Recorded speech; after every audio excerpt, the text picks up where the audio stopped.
Who would win in a fight, Iron Man or Batman? This is one of the ultimate comic book showdowns. On one side, we have Tony Stark, the invincible Iron Man, a genius, billionaire, playboy, philanthropist armed with a suit of flying, repulsor-blasting armor.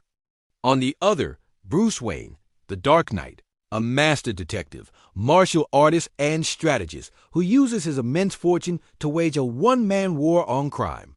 Both are titans, defined by their intellect, wealth, and gadgets rather than superpowers. But that's where the similarities end and the debate begins. Let's break this down round by round to see who really comes out on top.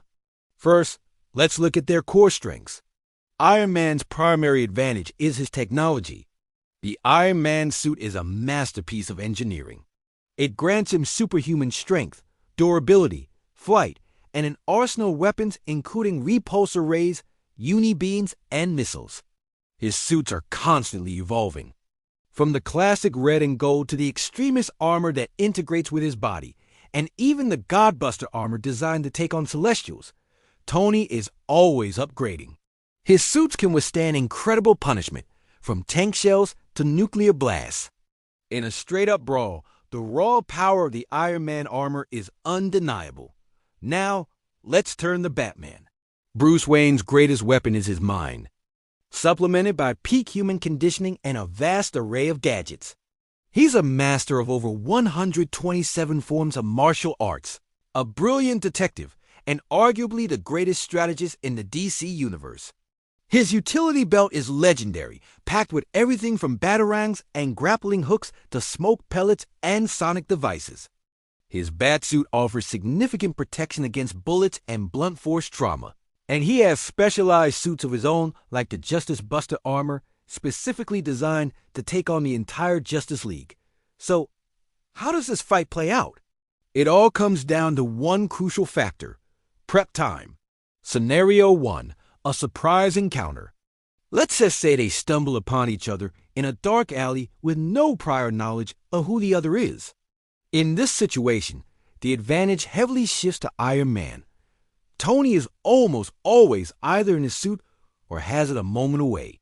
A quick command to JARVIs or FRIDAY and he's fully armored up. Batman, even with his incredible reflexes and utility belt, would struggle against a surprise aerial assault from a walking tank. The sheer firepower and durability of the Iron Man suit would likely overwhelm Batman before he could properly analyze the threat and formulate a counter-strategy.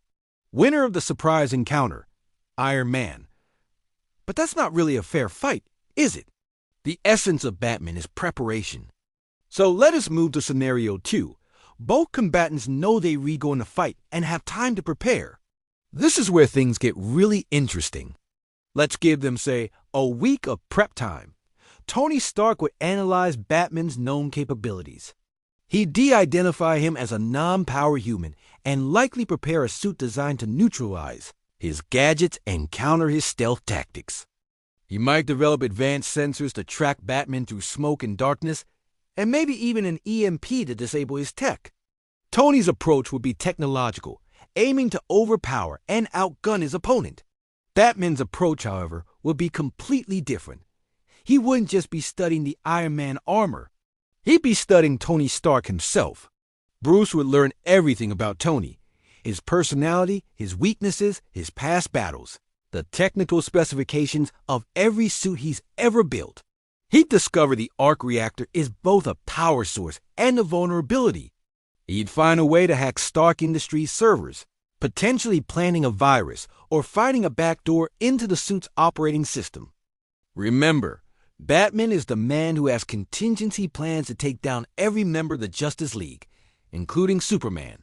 His entire philosophy is built on exploiting the weaknesses of beings far more powerful than himself. He'd know that a direct confrontation is a losing game, so he wouldn't play it. Instead, Batman would control the battlefield.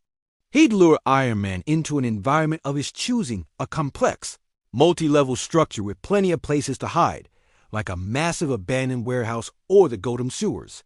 He'd use stealth, misdirection, and psychological warfare. He'd disable the lights, use sonic devices to mess with the suit's sensors, and deploy cryo pellets to potentially freeze the suit's joints. While Tony is looking for a fistfight in the sky, Bruce is playing a multi-layered chess game on the ground. He'd use an MP not just to disable the suit, but to disable it at the exact moment Tony is flying over a specific trap. He wouldn't try to punch through the armor, he'd try to get inside the system. With his hacking skills, or by getting close enough to physically plant a device, Batman could potentially shut the suit down from the inside, leaving Tony Stark trapped in a very expensive metal coffin. Ultimately, while Iron Man's tech is incredibly powerful, Tony Stark's greatest weakness is his arrogance. He often underestimates his opponents, especially non-powered ones. Batman, on the other hand, never underestimates anyone. His paranoia is his superpower. He assumes the worst and prepares for it. So, in a fight with Prep Time, the victory goes to Batman. His strategic genius and meticulous planning would allow him to exploit the weaknesses not just of the Iron Man armor, but of the man inside it. You wouldn't win by being stronger, but by being smarter and more prepared. It's a classic battle of brawn versus brains, or more accurately, high-tech brawn versus strategic genius. In a random encounter, Iron Man's firepower wins. But in a calculated battle, Batman's mind is the ultimate weapon. What do you think? Who would win in your opinion? Let me know down in the comments. Thanks for watching, and don't forget to like and subscribe for more epic showdowns.